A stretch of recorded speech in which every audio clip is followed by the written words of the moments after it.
Just a quick heads up as we get started, Drift Week 9 drivers entries are open. Read this, hit me up on Instagram if you want to come. International people, we do have rental cars available for you to come do this adventure.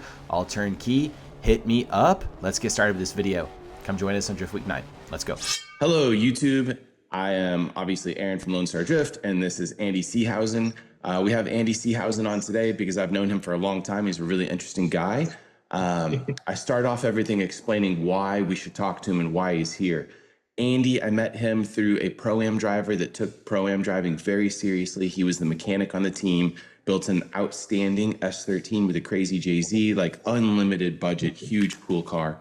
Then he stepped up to multiple pro-level teams in Formula D, building some of the best cars in the world that won championships in Formula D on multiple continents. So he worked for Power Vehicles, built some JZXs.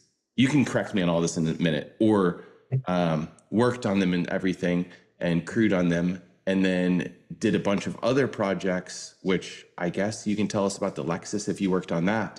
Then you worked for Worthhouse with the championship team in the United States, and then with James Dean and Peter, and then worked with RTR on multiple projects, including the crazy electric RTR car, and then the Mustangs. And then currently, I think you're working with James Dean with the RTR car, and y'all are doing fantastic this season. So my questions I want to talk about are kind of all the reasons of why it succeeds, why things don't, how you guys build the cars, what's important in the cars, and just like, what have you learned? I don't even necessarily know what to ask because I'm not there. So I'm going to turn this over to you. If you want to talk about your past a little bit, if you want to talk about how you got into drifting, if you just want to jump straight into the really like the highlights and everything. So what do you want to talk about? Well, I mean, we can start with how I started them, because that kind of gives a little bit of a background to how I got to where I am. I mean, I've been into drifting, since I was 6. I've had a 240 since I was 14. My family had a shop, and I was able to kind of mess around in the back of the shop for a while. And, fast forward a few years, I got sick and tired of my construction job. So I conned Danger Dan into going and taking a precision welding class. And then through that, I got connected with a race shop called Jerry Haas Race Cars, and they build some of the fastest and best pro stock, pro mod drag cars in the world. So, for about 7 years, I was building 2,500 horsepower to 3,000 horsepower carbon fiber drag cars. And then I got let go. And fortunately, David Mesker, who was the Pro-Am driver, was building a car, having problems getting it finished. So I took over from there. And, we campaigned in the Midwest for about a year, and we were really unsatisfied with the judging and the seat time and all that stuff. So we decided to make a move to Texas. And Lone Star, Texas was the greatest move that kid made. It opened so many doors for us to go to Japan, which opened the doors for me with Andy, which really started my career. So I honestly always credit my success in professional drifting with David Mesker and Lone Star Drift, because if it wasn't for you guys, I wouldn't have gone to Japan. I wouldn't have met Andy, which wouldn't have led to, Formula D, which is ironic too, because at the same time, you don't know this, but you kind of helped spawn Danger Dan's career too at Hoonigan. Oh, I didn't know that. How did that work out? So we left Lone Star around in 2016. It was the first one. And Andy called me panicking because they hadn't finished the Mark II in LA, and asked me to hop on a flight the next day to fly out to LA to help finish it so we could get it to Atlanta. And he's like, do you know anybody that can come help? And Dan was the only one I knew that was dumb enough to not show up to work the next day and jump on the plane with me. And through doing that, meeting Dean Kearney, working with Kearney and Power Vehicles and all that stuff for a year, they made the connection, and Dan knew her personally. So But making that connection, eventually Dan ended up getting a job at Hoonigan because he Very was out in cool. LA. So, yeah. So you now work for Power Vehicles at this point of the story, and you're building what car and for what reason? So, the end of, I would say it was after Lone Star's 2015 season. Andy asked me to go out to LA, and I spent about 3 months in LA out at Mesker Racing building his JZX 100 Mark II, which I think you took video of in the first trip we went to. They had transported it, they shipped it over to LA. So me and Jono and a few other guys jumped in, and we actually physically built the car in LA.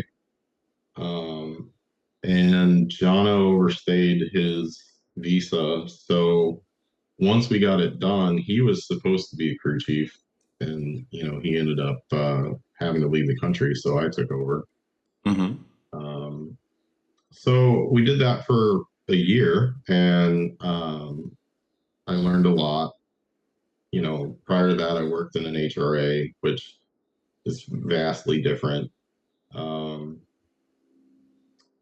And then, I kind of won the lottery. So we were on Dean Kearney's truck, and the next year, Warthouse was on Dean Kearney's truck, and Dean called me and said, "Hey, I was actually in LA helping, or not LA, I was in Japan, starting the Lexus RC project for Power Vehicles." And Kearney called me and asked if I would be willing to help with, these guys, Peter and James, which truthfully, I had no idea who James was at that time. And was like, yeah, sure, I would love to. That would be great. And I kind of won the lottery there. And I spent the next 2 years working with James at Warthouse, which was truthfully the easiest thing in the world because we just showed up, made sure the car worked, and James did the rest, and we won. And then after 18, Adam called me. I was again in Japan doing something, and he called me saying that he wanted to make a run at Formula D. So I met Adam, again at a Lone Star round at Mineral Wells, and because we were BMX riders, we hung out at the skate park, and we really clicked. And he said that I want to make an effort in Formula D, and I would like to start in Pro 2. So would you be a part of it? And I had kind of had enough of the politics in Warthouse, and it was kind of, you could start to see the beginning of the end. So I decided to see where the Adam thing took me. And honestly, Adam was an incredible individual to work with. His organization was great. I credit him with a lot of the success I have in my career. It was great. And in 2020, my wife and I decided to have a kid. So, I took 2 years off. And then, Vaughn called me at the end of 21 or 22 and said, "Hey, now that Falcon is no longer in Formula D, we have the ability to bring James in. What do you think?" I gave him my honest opinion. James is an incredible driver, incredible human being, most professional driver I've ever worked for. And then he followed up with, "Would you like to be a part of the program?" And, at that point, Megan really didn't want me to be involved, but she kind of understood. And it's been great ever since. And throughout there, I've worked on numerous projects like the Mach-E 1400, thanks to Chelsea. Chelsea really opened the door for the RTR side of things because they were building that exhibition vehicle and they needed some help. So started with the Mach-E, and I helped build the switchgear, which was the Lightning jump truck, and I helped them convert the 550s to 650s. And recently, I ended up building out James's chassis. So for the 24 season. All right. And are you running your own personal shop or anything like that where you work on customer cars, or are you just working for these big teams? So I started doing that with Mesker. I actually, got a building and I was starting to do that, but like with the professional stuff, it just took up so much time. I kind of just stopped doing that. So now I'm more of a private contractor now. Like that's not to say I won't do it. Like if you are looking to have a chassis built or you have some problems with an FD car, I'll take care of it or I'll take a look at it. But a lot of times it's just like friends and family stuff that I'll do, and then the professional stuff. Okay. So this is kind of your history. As we get into the specific questions, let's just name off the individual cars now.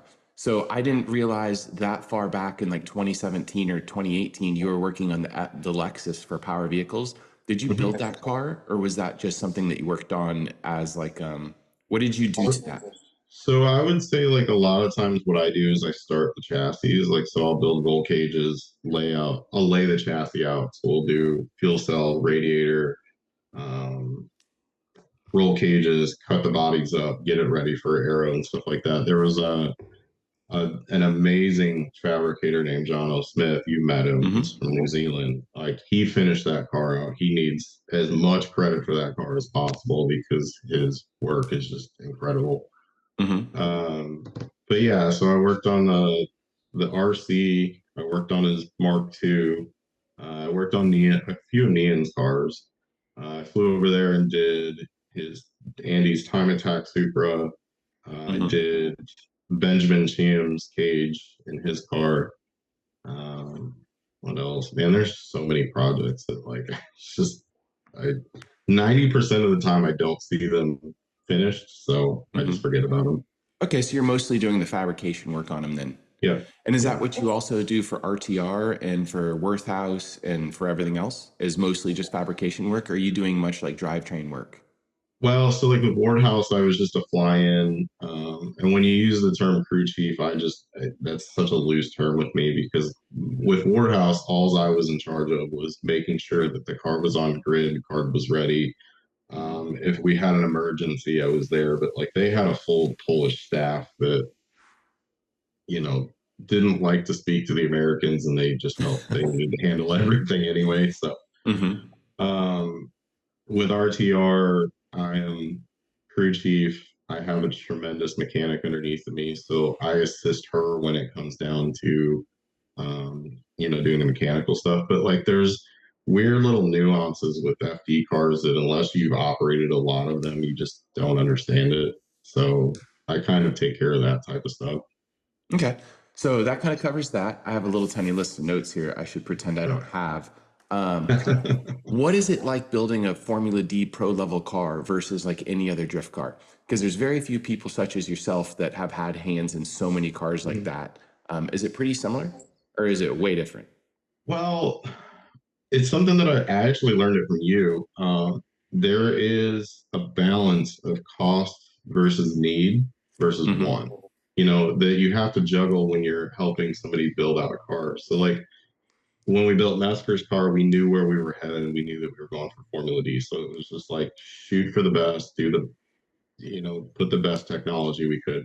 And Adam the same, we knew that his car was going to go from a SEMA car to being a Formula Drift car. So we needed to bring in, the professional motorsports wiring, and we needed to partner with ECU Masters, and we needed to get all of the sensors and everything those guys, would give us. Versus I've done a few, like pro level build fun cars, pro-am cars type of that. And I always try to steer people towards just the simplicity of it because when you're learning pro-am, a lot of guys get lost in the details and they get lost in trying to build the craziest car they can when in all reality, the only thing that you need to be learning is how to run a program, how to run sponsors, and your laps. You just need to get as many laps as you can in your car, playing with your settings, and understanding what the car will do. A lot of guys go into Pro 2 or Pro Spec thinking that they know what they're doing. And, they jump into a whole nother pool that they just don't understand. And then they burn out. They get mad. They blow all their budget and they're just, they leave. Going back to the build of the car, though, like when you're doing the fabrication, how does like the highest level tier James Dean, Von Ginn, Chelsea, Power Vehicles, like the championship cars, how do they differ from like other cars that I might have my hands on? Because I obviously don't drive these pro level cars. Sure. I mean, you're talking like exotic materials and stuff like that, like spending time to figure out where you can save weight, what you can legally remove, and so on and so forth. So like chromoly cages, super thin material like sheet metal stuff, aluminum stuff where you can, titanium stuff where you can, stuff like that. Like a lot of that stuff adds up. Billet components, carbon fiber. I mean, 90% of James's car is carbon fiber, whereas most of the cars you'll see in Pro-Am are all fiberglass or steel. So you can, I could build out a Formula Drift competitive, like a car that could go there for Pro-Am, and it would probably be 80,000. But if I were to build a Formula Drift pro car, you're probably looking at $250,000. Mm-hmm. And some of this stuff, though, is like when you're building a Mustang, is that at a huge disadvantage? Oh, it looks like my lips are moving differently than I'd speak. When you're building like a Mustang, is it a lot harder because you're starting off with such a heavier car and everything than like an S chassis? Is James Dean's S chassis like way more competitive out of the box than a Mustang, and you're spending half your time just trying to make the Mustang light enough to be competitive with his S chassis? Like, how does all that work? I mean, I would say every car has its challenges. Obviously, the Mustang is a much bigger platform. It's a stronger chassis. You can take a bigger hit. And with an RTR car, nothing's off the shelf. Everything is, fabricated one-off, all that type of stuff. So, I would love to see eventually, because obviously Japan's running out of S chassis and we're running out of S chassis. So eventually we're going to have to switch to something. And the 350Z is, not a competitive car. So I would say eventually it will be an easier car to turn into a drift car.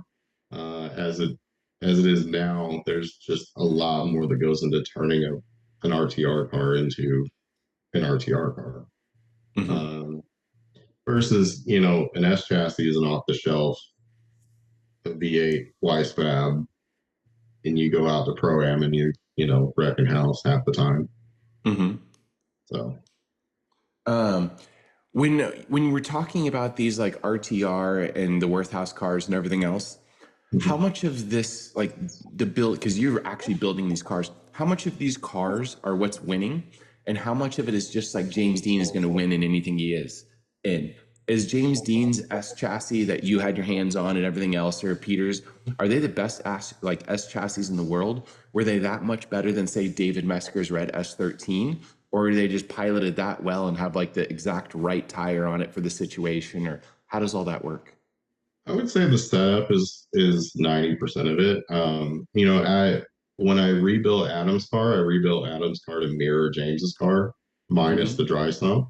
So, they're not overly complicated cars. A lot of it comes down to the team. It comes down to the preparations. It comes down to just knowing the setup. So, with James and the RTR cars, we have to kind of, so like this year we moved some weight around in the chassis and we changed the design of the knuckles and stuff like that. And, I don't want to speak too much for them because obviously don't get in trouble.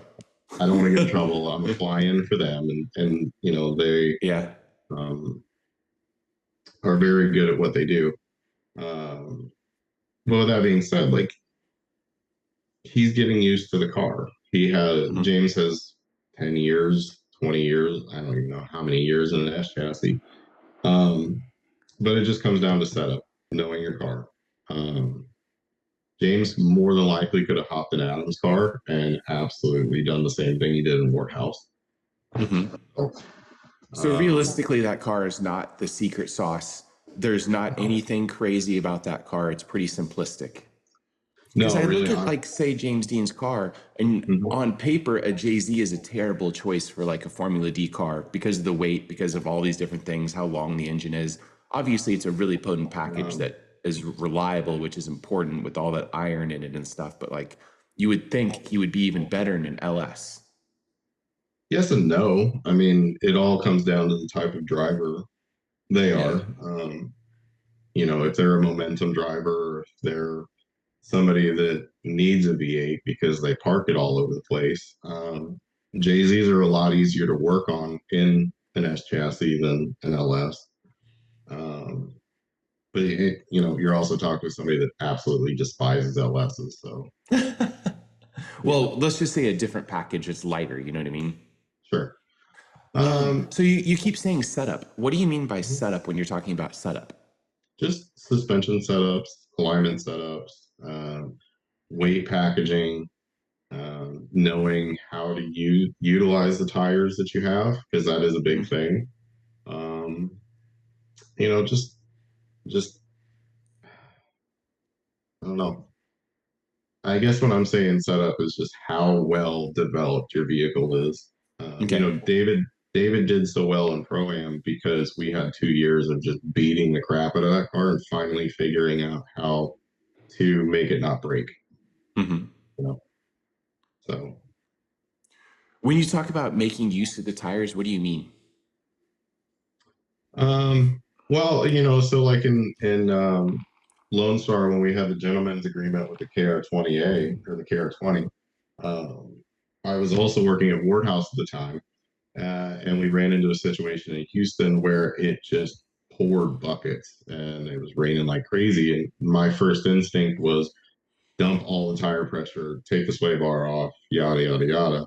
Well, I found out that when you do that to a Kenda, it actually gets worse in the rain. So we had to pump the tire pressure up to 20 and send David back out. And then all of a sudden his tires were working again. So the tires on a drift car are just as important as the coilovers and the drivetrain because that's your contact. So you have to figure out how to make them work the best for the car. I mean, Achilles 123 is a perfect example. I jumped from the Falcon of Zenith on a Warhouse to Achilles 123 again.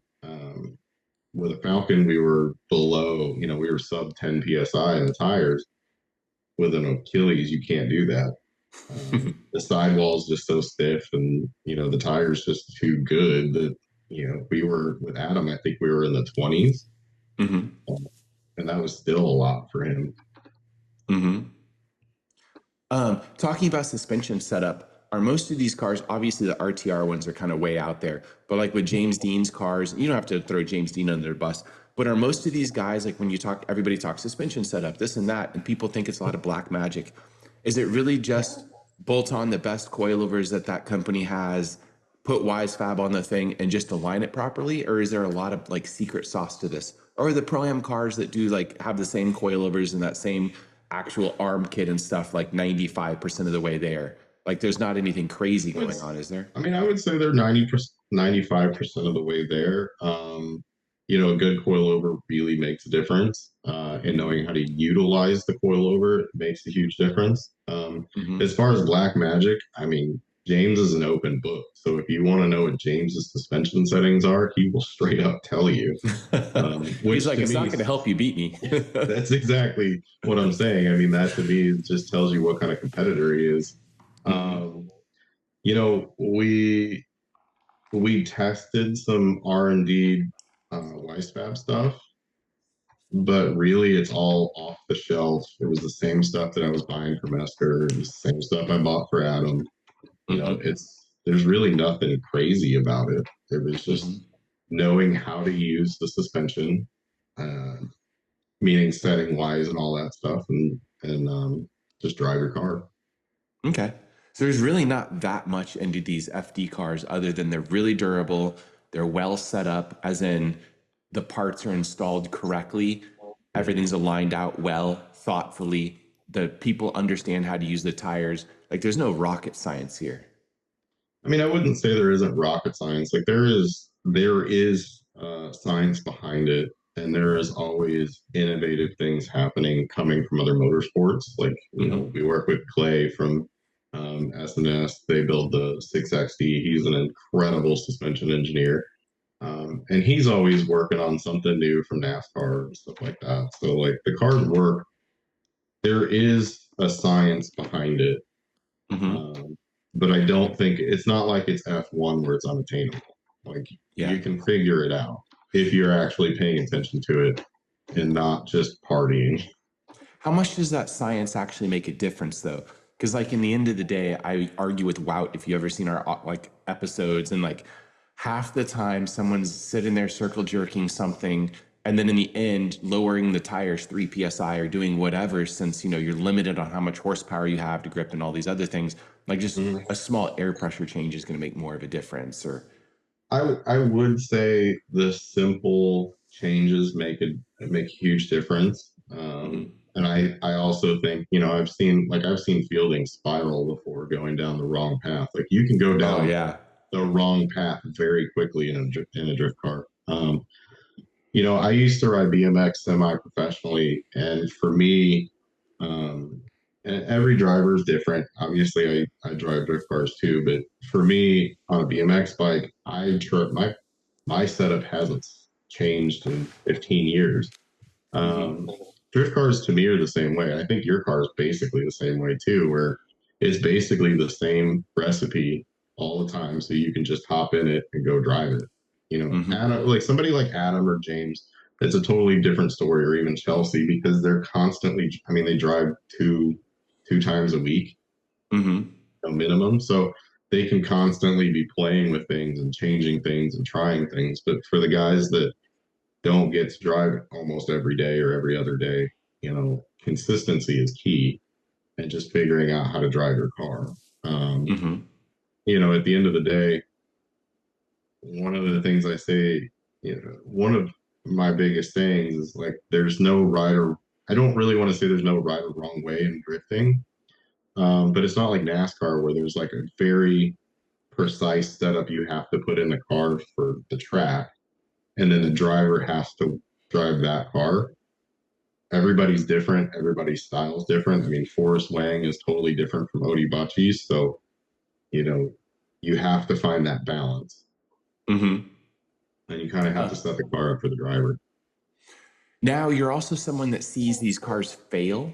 Why do these drift cars fail at the pro level? Is it physical parts breaking? Do they just not turn on because there's some silly electrical thing because a PDM fails or something?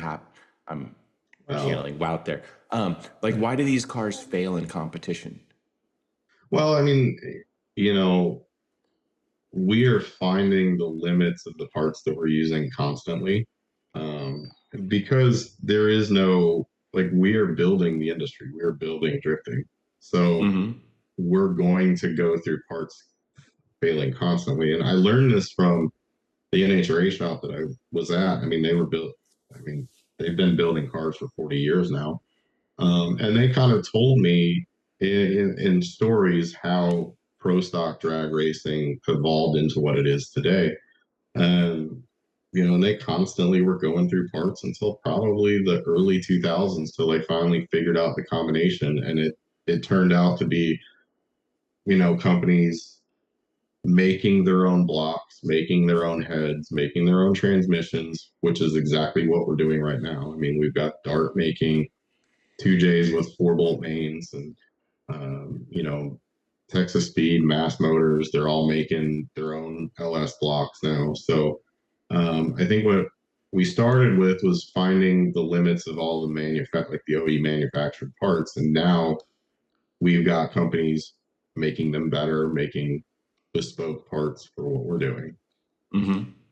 So in that sense, yeah, we see a lot of parts failures. And then, you know, if you go to the electronic side, like, we're always innovating things and finding out that things don't work together. And it's just what happens when you push the limits of things.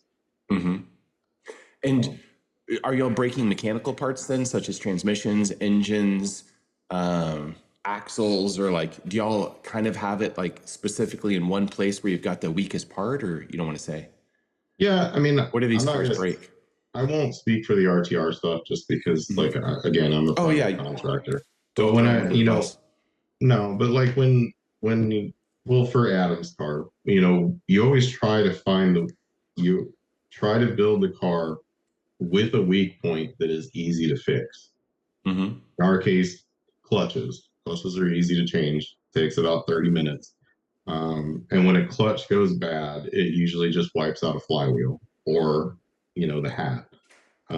Whereas if you were to make say a drive shaft fail, or an axle fail, I mean, the drive shaft shop axles are like $1,000 a piece, and they take sometimes 2 hours to change if you haven't built your car right. So,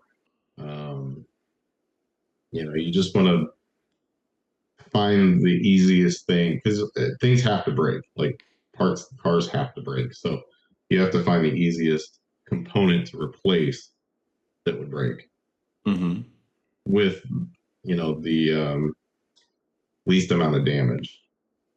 So you've been working on a lot of like interesting cars, such as that electric Mach E 1400 or 1200 or whatever it's called, the Lexus over there for power vehicles. Man, it's so hard to say don't throw anybody under the bus. Are any of these cars and projects kind of like dead ends? Because you get into something like, say, that Lexus. It starts off as such a heavier car than like an S chassis that drifting is so silly because sometimes it doesn't matter, but you still watch like in D1 or something like that, even though I don't watch D1. Like you would think the S15s and the lighter cars would be much more successful, have less breakage of parts, be cheaper to run, go through smaller tires or less of it, less fuel, be easier to maintain, not have crazy body kits that are like one-offs, you know what I mean? Like a Lexus like that and everything. Are some of these cars kind of like dead ends, especially like the Mustangs, where they're so heavy and so complicated compared to some of like James Dean probably would have an easier time winning in his S chassis than the Mustang. I think we would all agree. But obviously they're sponsors and you want to be exciting. And like Andrew Gray from Power Vehicles wanted like a car that would be on a poster. So we wanted that cool Lexus look. How many of these cars when you work on are kind of dead ends and the drivers just end up wanting to drive? You don't even have to say an individual car, but I was going to say we all build wacky stuff. Like I'm building this stupid circle track car and driving that, where I have an S chassis that's perfectly reasonable. Yeah, I mean, I wouldn't really say they're dead ends. I mean, one of my biggest things is I don't really say no to opportunities, so I will go do dumb things just to see where they end up. But in the case of the RC, Andy had won 4 championships in a JZX 100, and eventually sponsorship money dries up. In the case of if you just want to make the case of the S15 versus the Mustang, how much did you buy your red S15 versus what they're worth now? I mean, we're running out of those cars, so we constantly have to evolve what's next. The RC, personally, I think is going to be an excellent drift car in the next 10 years, competitively, just because it's an easy car to build out. Like, it's big enough to handle a rear mount radiator and all that stuff. Like S15s, S14s are very compact and very tight cars. You have to be very careful with them when you build them. Andy's car, we were able to get it down to about 3,000 pounds. And there's a lot of things that went with Andy, and he's focused on his business and his family, and I really can't fault him on that. And after 4 championships, like, he just kind of got over it. And it wears on you. So that car to me is incredibly competitive. The suspension is not anything new. That the suspension designs for that car have been around for decades. So in that regard, I think I don't think that was a dead end. And as far as the Mustangs, I mean, the Mustangs are basically S15s for us over here. We have them everywhere. They're, once we put the right parts on, they're actually a pretty good drift car. I mean, look at Ben Hobson's streetcar. Ben Hobson's streetcar did incredible at Drift Week. It blew a motor within the first 2,000 miles off the again, line. Yeah, again, but that's figuring out what you have to do. I mean, you can't just take a stock S15 and go drifting. It's not fun. So um, I think, in that regard, like we have some work to do to find like our American counterparts for those types of cars, but like we're running out of those cars in Japan. So we have to find what's next if we want to keep going. And like I got that one from you. I mean, and the stupid circle track car, like I'm very interested in that. Like I either want to build one of those or build a two chassis um, drift car because I kind of feel that maybe in 20 years that's where FD's going. So Yeah, I don't think it can. I think the tube frame thing and the stock car thing that I have is kind of a dead end. It's just me being a cheap ass and utilizing something that's really fun and lightweight and all these different things to like instantly turn something on. That car was incredibly easy and cheap to build for the most part, except our mistakes, which is like any FD car, you know. The mistakes are where things go wrong. Every year, like $10,000 into something, and then you make one mistake and suddenly you just like spent the entire budget over again, which I'm sure you guys do all the time in pro racing. yeah. Yeah, I think that Formula D needs to maintain off the shelf cars to remain relatable and everything. Because like I kind of feel like tube chassis wouldn't keep people interested because they wouldn't have the connection to them like their own cars. Kind of like with a NASCAR, people used to think that, oh, my car can go do that. You know, like they would have some type of Win on Sunday, sell on Monday type yeah. thing. But Yeah, now no one even has no one thinks that's a Ford Taurus out there or you know sure. whatever. Yeah, Like and I the mean, Tauruses don't even exist anymore. I get what you're saying because NHRA was pro stock was supposed to be that, and then it turned into these crazy carbon fiber bodies that they all look the same. They just had headlight stickers on them, and now they have a new one called Factory X, where it's basically all the factory sheet metal on a pro stock frame. Hmm. Um, you know, I think the tube chassis thing is the only way we're going to keep the S chassis alive because at Hmm. this point you can buy almost every single panel in fiberglass. Hmm. So, I used to buy S chassis for $500 a piece, and now I can't touch a chassis for less than 3 grand.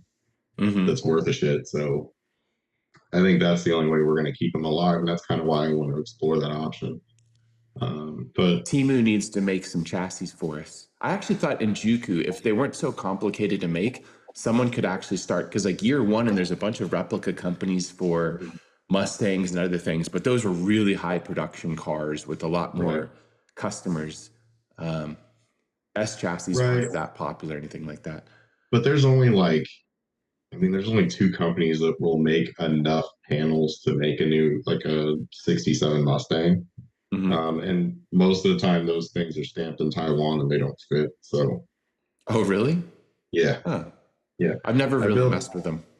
I build headers for a company that will build you a brand new 67 Mustang, and they struggle sometimes with the panels that they get. Hmm. So, Man, you get to do everything. So going back to Formula D and all your relationship with that stuff, how many of those cars are really out of the box with a lot of like, is Stefan Papadakis like way above everyone, 3D printing everything, and RTR is doing that, and everybody else is basically like a pro-am car on steroids? How many of these cars are like little spaceships with real engineering behind them, real shock technology, or like I guess people actually testing the shocks and doing real work as opposed to just like bolting on a coilover and going and driving Formula D. I mean, I would say like I've been fortunate enough to work for every tier of team in Formula D, and I mean, you'll get the guys that are just buying things off the shelf and they're doing. I mean, Jonathan Hurst, he just bolted single way coilovers onto that Cadillac thing, Mm-hmm. and he went toe to toe with us in Long Beach. So Mm-hmm. there's that.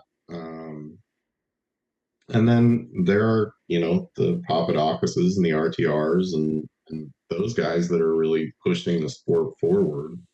Mm-hmm. Um, so it's a mix.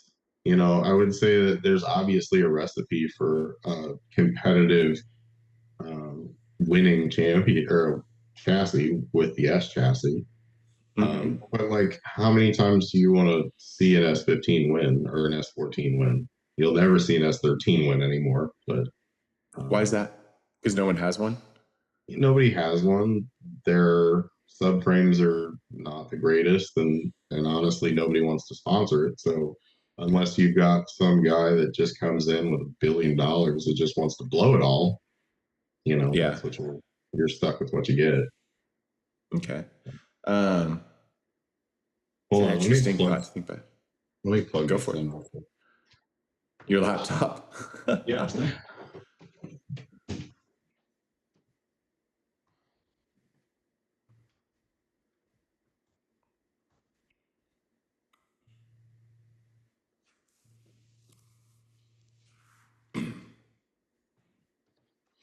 Going back to the concept while you plug that in, can you hear me?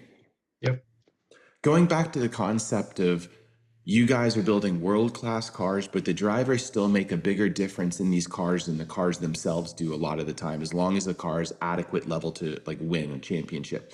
James Dean could probably win Formula D in a third of the cars on grid or something like that. Out of all these cars that you've worked on and stuff, are they all about the same caliber?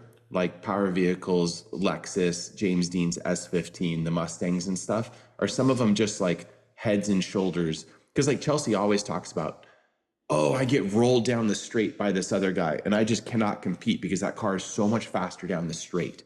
You know what I mean?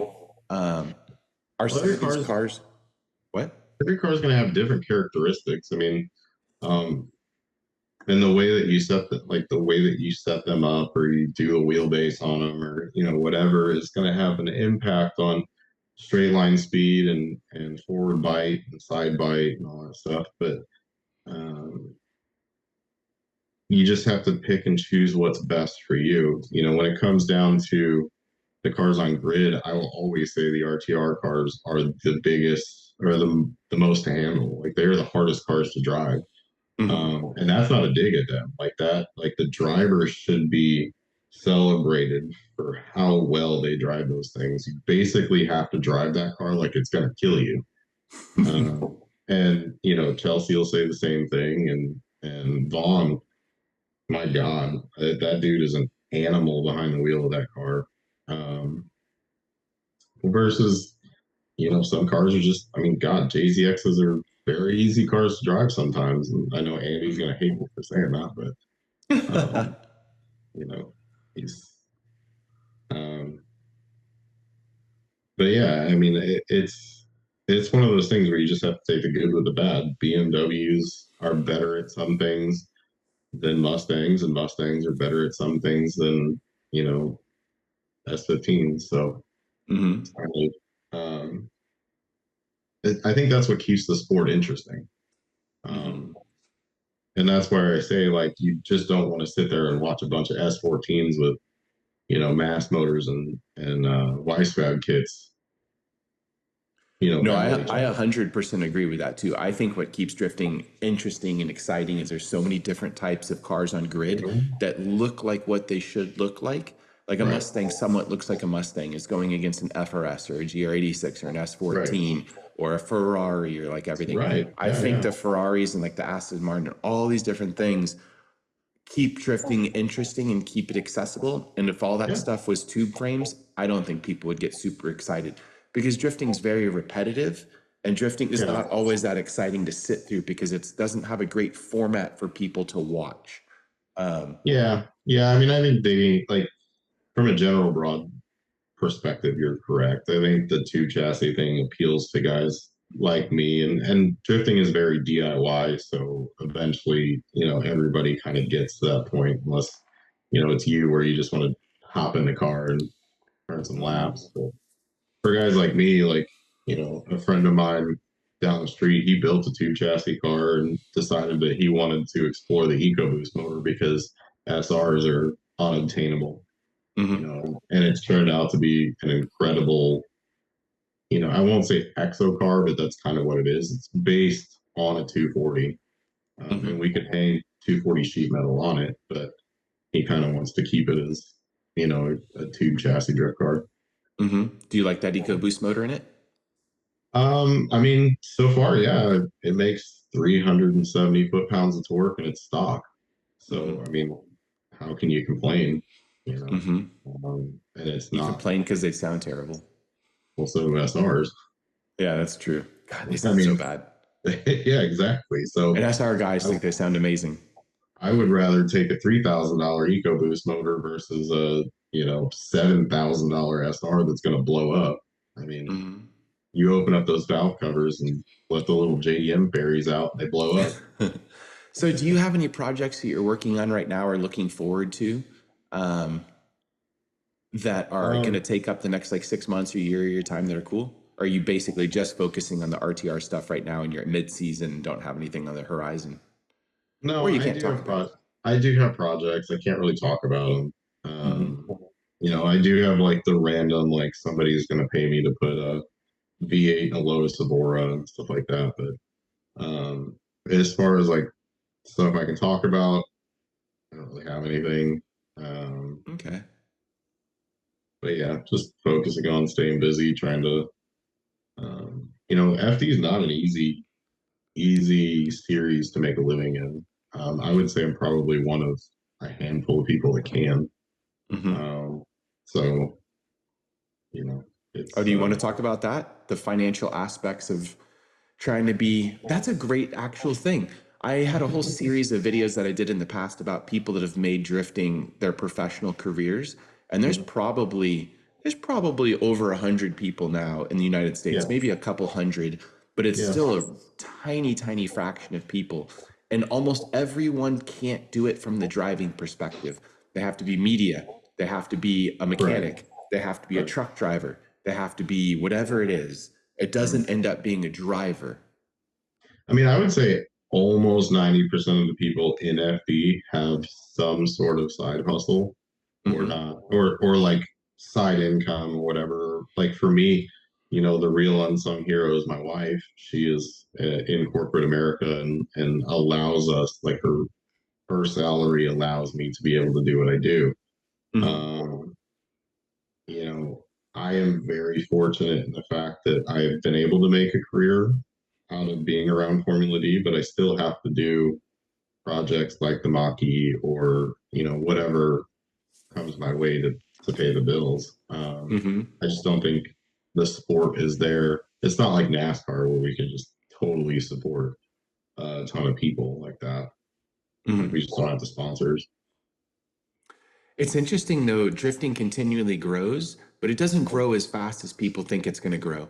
It grows inch by inch and a tiny bit larger. But drifting in America doesn't have 60,000 people crowds. It's been the exact same size as it has been since that original like JGTC D1 event at Irwindale when they maxed out the crowd there. It's always been about the same size since 2001 or 2003. I do see a lot of rapid like growth. However, they're forcing it over in Drift Masters with stadiums and really good advertising and Red Bull and everything else. Have you thought about going and working over there, or is your family keeping you here? I mean, I've had opportunities to go work in Dubai and stuff like that, but like, you know, it's really hard to be away from your family for that long. And, Oh, it's a bad idea. It is. You know, when I go to Japan, I'm typically there for 6 weeks to 2 months, and like that's really difficult. I always made the joke with my wife before we got married. We really only dated for half the time we were actually together because I was always on the road or I was out of the country. So, you know, but with you know, touching on the growth part of it, like, yeah, that sucks. But I love the DIY aspect of it, and everybody is so involved and so passionate about it. Like, you weed out you know, the people that are just kind of into it.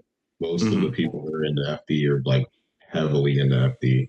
That's why, like, you know, the chats and all that stuff in FD are so kind of toxic because everybody's so passionate about it.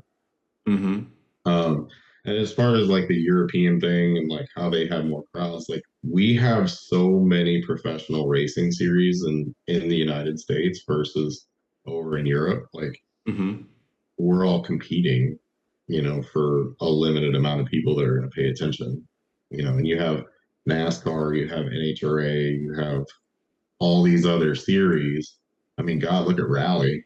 Like Yeah, but there's Rally's something huge, called but co-opetition where like if you have a food court hall or a bunch of like a street in your neighborhood with all the good restaurants on it, it actually helps to have competition around you because you have more culture around it, more yeah. foodies that are eating. You have more car guys. The car guys will watch lots of different types of racing and enjoy it because they're car guys. So I don't think Yeah, having a lot of competition is actually a bad thing because you want as many people in the car culture as possible for that. no, for sure. But like here, we're very like if you're into NASCAR, you're into NASCAR, and if you're into drag racing, that's all you're into. So we're very secular in Yeah. that thing. Like I only worked in professional drag racing because that's the Midwest. I would venture to say is probably the hub, especially St. Louis. We're like the hub of pro stock and pro mod drag racing. With there being 7 or 8 chassis manufacturers just within a 45-minute radius of my house. Oh, wow. Yeah, so for me, I always made the joke, I hate drag racing, but it's what pays the bills at that time. So, you know, um, but if I walked in there, and I showed a lot of the guys that I worked with what I did, and they just did not care. They thought it was the dumbest thing in the world, and they would go right back to watching their 6-second runs. Yeah. So, Doing the exact same thing over and over and over again, yeah, which is what we are exactly. at like in drifting at this point. When I drive, most of my laps are very similar and like I'm just having a fun time in the car, but like I'm Sure. doing a very similar thing weekend after weekend at different tracks. Yeah, With but Drift like, Week, I'm forcing that, like going different places and everything else and getting sure. out of my comfort zone, but Yeah, it's sure. But like, still most of my stuff is at the same tracks. we do trips like Japan where like you get to experience different things. But like like the NHRA team I worked for, the IHRA team I worked for, it was a 2-car team. It was Mountain Motor Pro Stock, and we calculated that they had 30 minutes of driving throughout the entire year for both cars, and they spent $1 million. Wow. 6 minutes of driving. That's hilarious. So, it's just not, or 30 minutes of driving, whatever. So, Yeah, but that's about winning records and doing all these other things. And like it just becomes a job of promoting sponsors and like the cars are the yep. thing to do that, like Yeah. Mhm. the it's so weird to even think about that. Yeah, no, I mean, they're just tools, like they're promotional tools at that point. So, Hmm. yeah, and I mean, Vaughn is very good at saying, like, when you're at the racetrack, you get to drive the car because the car is the promotional thing. So, Hmm. um, All yeah. right. Well, before we're done, I was curious if you can think of anything that is going to be really cool in the future associated with, like, say, your part of the world. Are there any chassis coming out that you're excited to build? Some project that, like, I think the Chelsea thing was super cool, seeing the Porsche. Mhm. He did something unique and individual. There's so many people doing individual, like unique things. There's that tube chassis S13, if you've seen it being built on Yep. Instagram. I think it's like Yep. Click something. Yeah. I Yeah. really want to go see that thing and like So drive it that's and see if there's a different, like, see how much of a difference making a 2,000 pound car is. Because that's what I'm trying to do with my tube chassis car. Is if I right. can make a car that's 2,200 pounds, which I get probably 30 laps out of a set of like 285s on it. Mhm. It only makes 350 horsepower. It Mhm. moves and does everything I need it to. It's not highly developed. All we did was make the thing symmetrical-ish. Right. But it's And not costly to operate. You're not killing yeah. you're not, I mean, when it was Mesker, we'd spend $10,000 a weekend in Texas. Mm-hmm. We go through 26 to 30 sets of tires. We go through an entire drum of, C16. So, um, You're I about to think that blow also, everybody's minds. Can you go back and say that cleanly again? How much did you guys spend per pro-am round and break it down so they don't think you're lying? This is just to drive at Gulf Greyhound Park in a parking lot sometimes. Yeah, but it was 2 days. I mean, when you 2 days of a parking lot, it was $5,000 a day. and okay, yeah, but like you have to understand that like when we were doing that, my main goal was to get the kid on grid at all times. So we overbuilt the car so that he could hot lap it as much as like the limiting factor on his car was the clutch because we'd overheat the clutch. Yeah. But yeah, we would spend roughly $10,000 a weekend because you had transport from St. Louis, you had to pay me, you had to pay for hotels, and then you had stuff like typically we would I wouldn't say do a clutch, but like every 2 rounds we would replace the clutch. We would do about 30 sets of tires. We'd get 30 sets or 30 tires? 30 sets. Oh my God, you're insane. Well, you never saw me show up with like a flatbed of tires. Yeah. Like that's all I would have was a flatbed of tires. Or that's crazy. We would open up the back of the trailer and tires would just fall out of the back of the trailer. Like at one point we bought a container of tires and my shop was just lined to the ceiling with tires.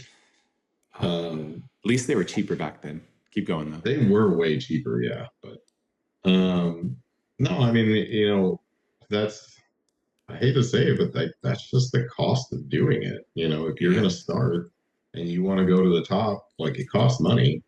You know, it's insane real quickly.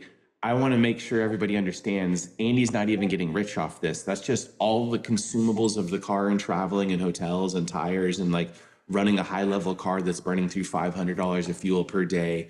Everything else gets really expensive. And sometimes our brains can't fathom this.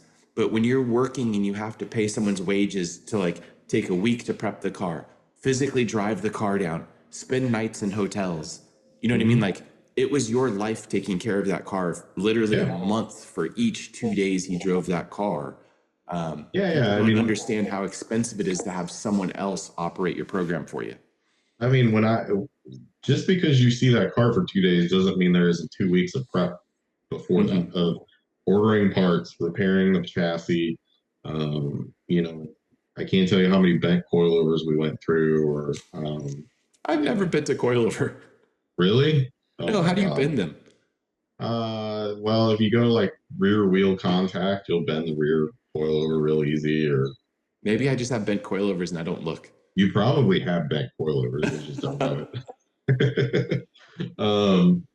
But yeah, I mean, there's so much prep that goes into it if you want to constantly not show up to the track and your car break. I mean, you know, guys like, I hate to throw Fielding under the bus, but sometimes he just works on his car till 3 o'clock in the morning and would forget to like rags would be in the gas tank and it would suck up into the fuel pump and then his car would shut off and comp. So, you know, it takes a lot of time and effort. That's where, I mean, having an LF in Pro-Am, that's honestly the easiest way of doing it. It sounds like shit. So it does, but some of us don't worry how low the car is or anything else. We just want to drive. Yeah, but you know what? Like, there's still a style aspect to drifting. Like, there is a style aspect to drifting, but when you're 45 years old and you have a kid, you don't care so much. I'm getting like, isn't that true? You just care less about that stuff and you don't have as much available time or resources. And you're like, I could go make my car sound cooler, but now my kid can't have a bicycle. So you're like, I'm a bad dad. You know, that's why I don't drive the Skyline anymore. You know, my Matsuri car is now just a garage ornament because I don't have the time to fix the RB20 every time I go take it drifting. So, and in fact, I'm looking at trying to find the cheapest chassis and the cheapest motor that puts out enough power that I can go have fun again. Is the RB falling apart? No, I wouldn't say it's falling apart, but it's like a 40-year-old motor. So, you know, it's you just have to be careful with them. And RB20s 10 years ago were $1,300. Now they're $400. They were dirt cheap. Yeah, well, you know what? Now they're $4,000. Yeah, they're not worth that. No, not at all. So, all right. Yeah. Is there anything else you can teach us real quickly? Like, say, Are you maintaining the cars when you get them back, like these Formula D cars? You don't have to say which specific car, but do you actually like take them out of the trailer and maintain them between rounds? Or are you only doing the fabrication, getting them ready for events? So with Adam and Mesker, yeah, that's what I was doing. I would do I basically just call it the turnover. And yeah, I mean for me, like say with Adam, we would get back from an event, we would assess the damage, and there would be a 2 week turnover.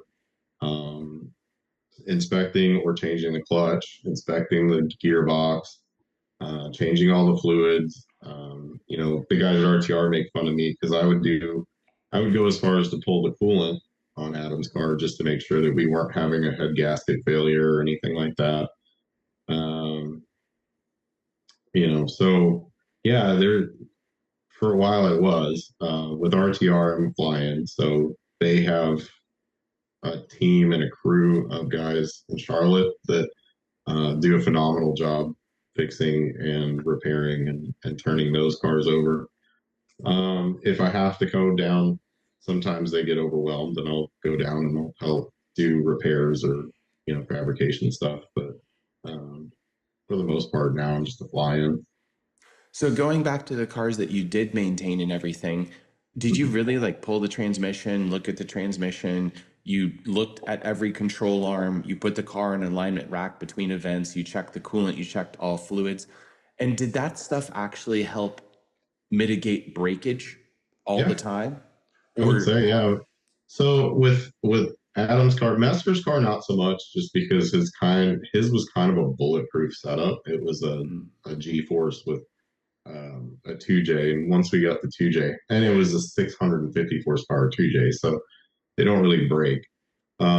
With Adam's car, yeah, we would, you know, you would take the Samsonite apart. You'd have to replace chip dog rings because if you don't, then the transmission pops out of gear. Or I learned a lot with Wardhouse. You know, rear ends, winners' rear ends, they have to be inspected, and the lash has to be checked because you start to run such a large tire that as you e-brake and then clutch kick from zero momentum with that large tire, it will snap the rear end, it'll snap an axle. So you have to pay attention to all these things.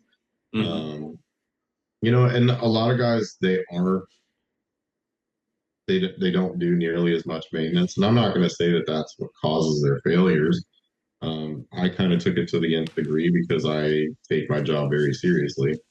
Um, so yeah, again, dropping the coolant, yes, that's a little excessive, but it also at one point helped us find that we had cracked a head.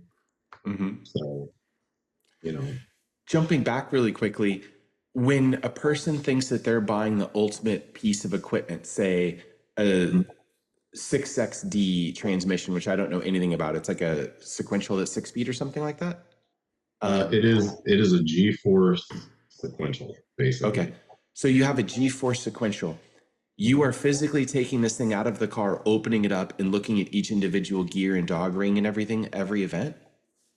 Well, with the 6XD, no.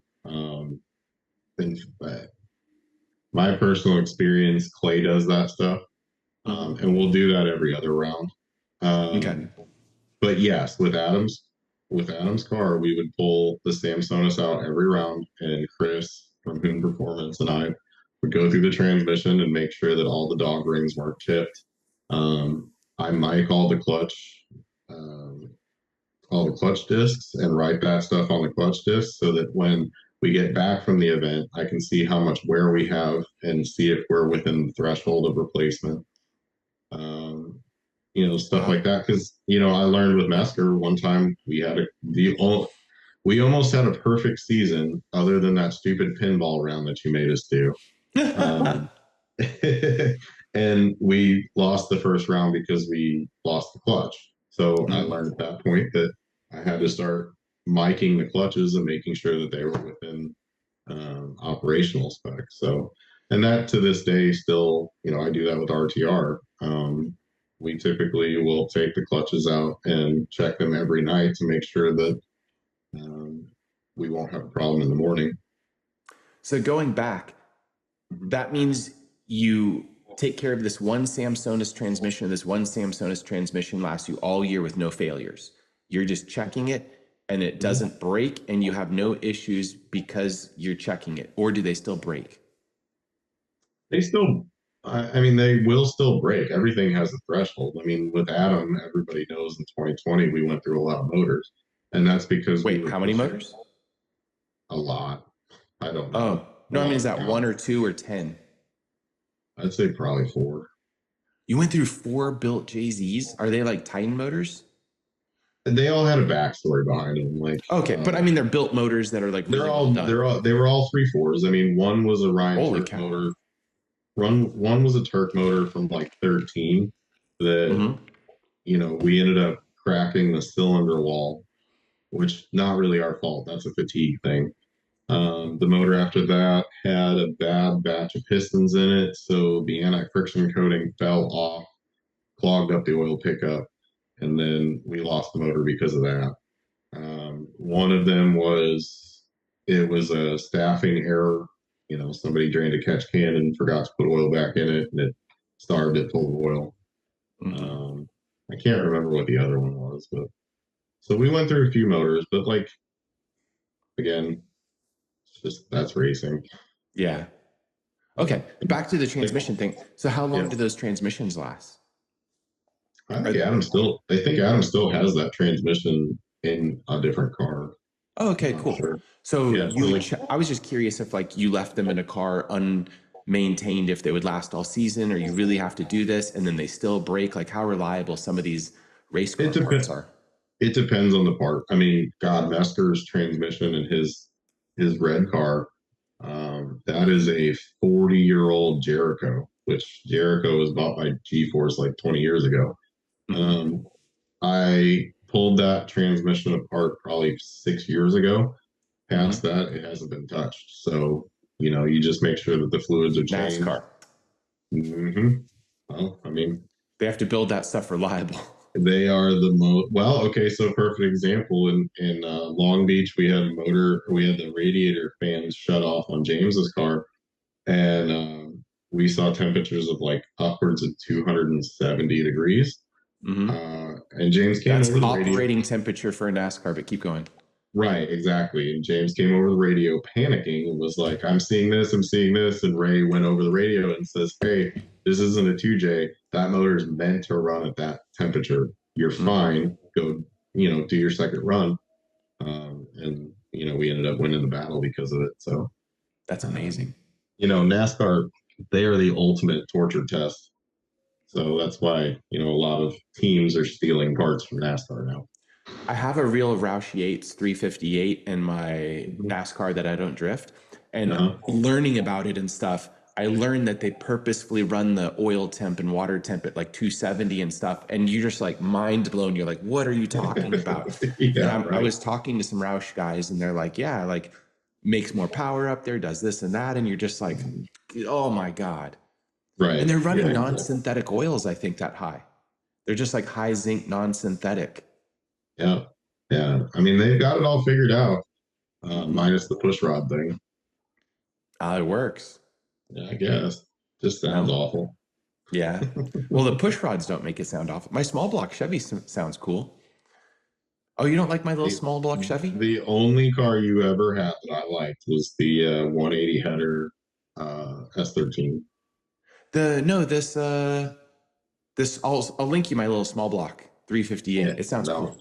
Yeah, I know. I'm just saying your S13 when it had the crazy headers in it, like I could tell. Those are right now in the car I got from what's his name? Oh, really? What's his name? Scotch, yeah. They're in there, but it has like it's basically straight piped right now because the muffler's all messed up, so it does not sound good. Most of that was a MagnaFlow muffler that I very carefully picked a muffler that pushed all the pulses together and did something. So you can do a lot with the muffler as well, not just the headers. Yeah. Still won't fix an EcoBoost. No, I was going to say the LS, it's like firing order and there's a bunch of other problems. But the problem is someone like yourself will sit there and talk about the sound. And I do agree with you. But you get to the point where like, say, an LS3 makes so much more sense than most other motors. Oh, I agree with you. And LS3 is like God's motor from the perspective of amazing heads, amazing intake manifold, so many parts that you literally just add a cam and springs and retainers, and you have a race motor that also you don't have to check, doesn't have fancy rocker arms or anything like that that have to be maintained. You're like, you know, it's a key on and you run the thing for seasons at a time. I completely agree with you. Yeah. I think the RB20 makes the greatest noise ever at, 8,000 RPM. But a 2J is still a better motor. Like, to me, a 2J is just a Japanese LS. And I was going to say, this is a perfect example. You have guys like Jake Jones that ruin their lives trying to get the sound of an RB when they could just have a stock 1J. No, a stock 1J is literally better than the best RB built on earth. I'm going to get a bunch of Australians yelling at me now. Oh, you probably will. But I completely agree with you. Some of us are just masochists, and like, I have a 350 horsepower RB. Like, I'm not competing in anything. And it's actually a lot for an RB20. It is a lot for an RB20. But I competed in BMX. I don't care about competition. So, it's for me, it's a lifestyle thing. Yeah, look at Colin. That 13-year-old Colin kid, he had a competition BMW, and now he has an S13 that looks like it came out of Best Motoring, 20 years I have ago. that BMW, by the way. It blew up. It looks sick right now. I painted it, did a bunch of stuff. It was like 550 wheel. Jordan from Arcade Tunes told us what to set the boost at and everything. We went out and it was really fast, and then lifted the head and messed up the head. So it's sitting right after I put a ton of money in it. All right. I think that we've talked about enough. We're probably rambling and stuff, but I love talking to you. Andy and I used to talk for hours on the phone, but now we have kids and it's hard to talk on the phone with people. So this is a good excuse to get to do this stuff with my friends. Is there anything you want to say as a parting thing? Because you do have a ton of information locked up in that little head of yours from years of experience. I'm just, dude, life is crazy, and I'm extremely grateful for the opportunities I've had, but at the same time, like, I take everything I do serious, and I don't say no. So like with the Mach-E, Ray called me from RTR and was like, "Hey, we're gonna do this project. We'd like to get you involved. Can't tell you what it is, but if you're interested, it's gonna be kind of cool." And I was like, "Okay, cool. When do you need me?" I was like, "Tomorrow." So I hopped in my car and I drove to Charlotte that night, and just met them there. And after I signed an NDA, they opened the door and was like, "Surprise! You're building an electric Mustang that doesn't exist." It's like, Jesus. Oh, cool. So, and like, to be fair, like, it's one of the coolest projects I've been a part of. So, is that thing capable of being like a professional drift car yet? Obviously not that specific car, but if you guys built one specifically for it, is it time yet or no? We're probably still 5 years off. I think we're 5 years off, but I think that car, well, if you had to go by Formula Drift standards, probably not. That car was meant to be a commuter passenger car with some flair, in my opinion. But it's a cool exhibition piece. I finally rode in it probably 2 months ago, and it's fast. Made me about throw up. So it's cool. I have multiple friends that have driven it, and both of them say it is ridiculously fast. They're like, the thing is stupid fast.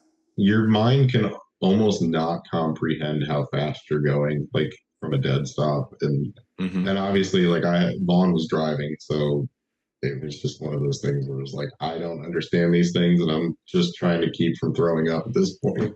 I was going to say, it might be one of those times I get in people's cars. You're like, well, if we die, we die, but I kind of trust this person. You're like, I'm just going to sit here and do my thing. And you just like hold the harnesses because you're like, you don't know what's going to happen. You're just like, ugh. Right. It's like, well, I put this section of the roll cage in, and I put these seats in, and I'm just going to hold onto the seatbelt and pray for the end. So, but yeah, it's a cool car. But again, like, you never know. I would have never guessed that going to Japan with you, would have opened up all these doors. So I was going to say it's about saying yes to stuff, which gets more difficult as you have a kid. I was supposed to be over in the Middle East doing some judging and other things. And like, I had to now make a decision where I used to do everything literally for free. People probably thought I got like paid doing all these crazy things. I'm like, I just don't say no to anything. And I just like traveling. So I just do everything for free most of the time.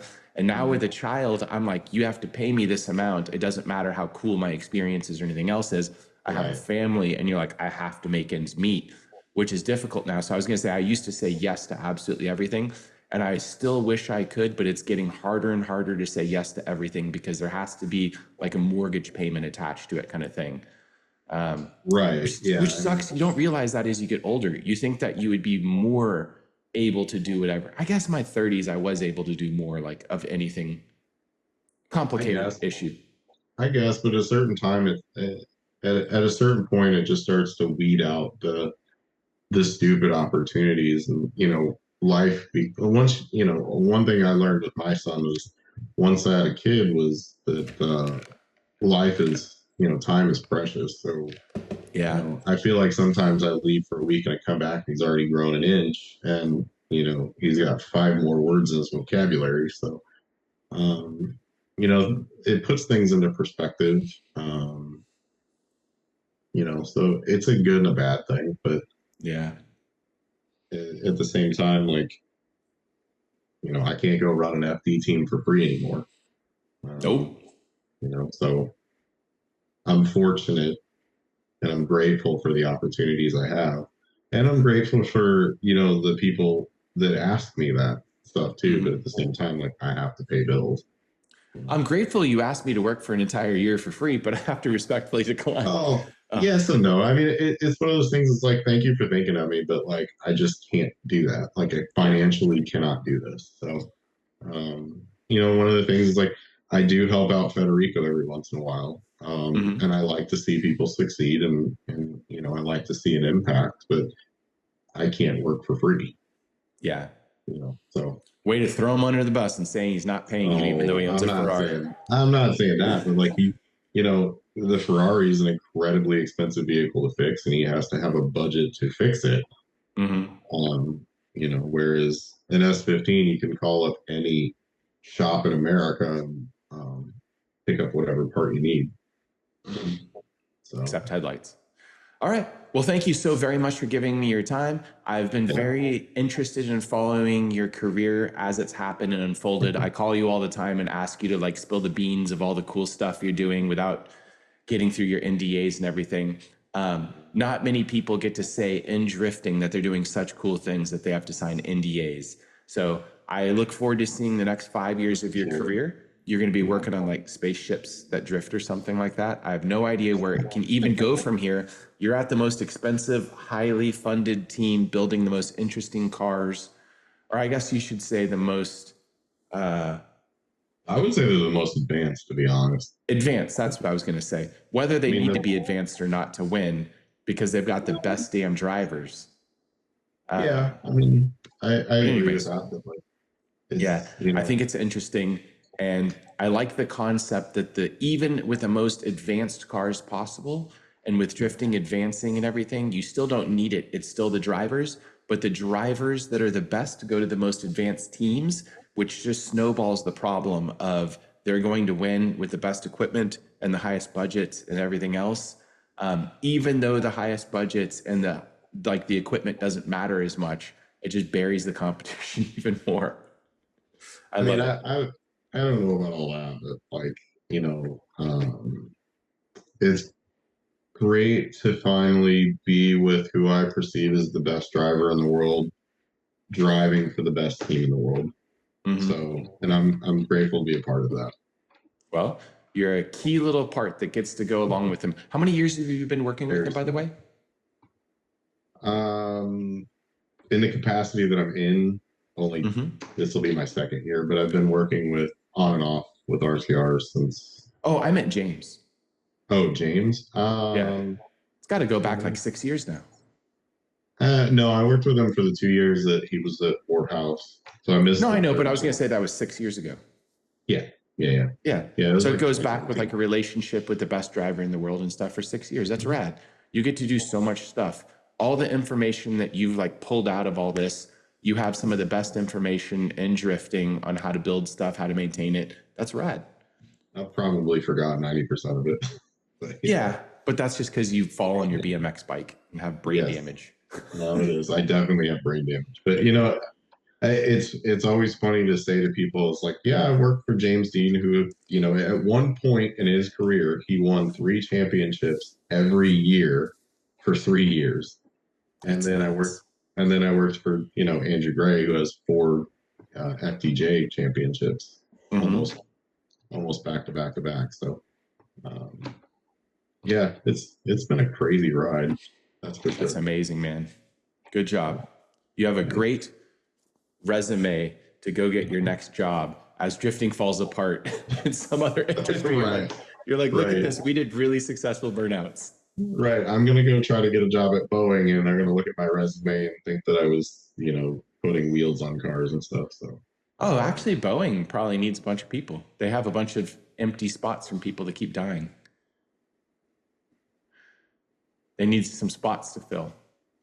All right. You get with your family. It's almost nap time for my kid. She's coming back from the zoo in a few minutes, so I have to put her down for a nap.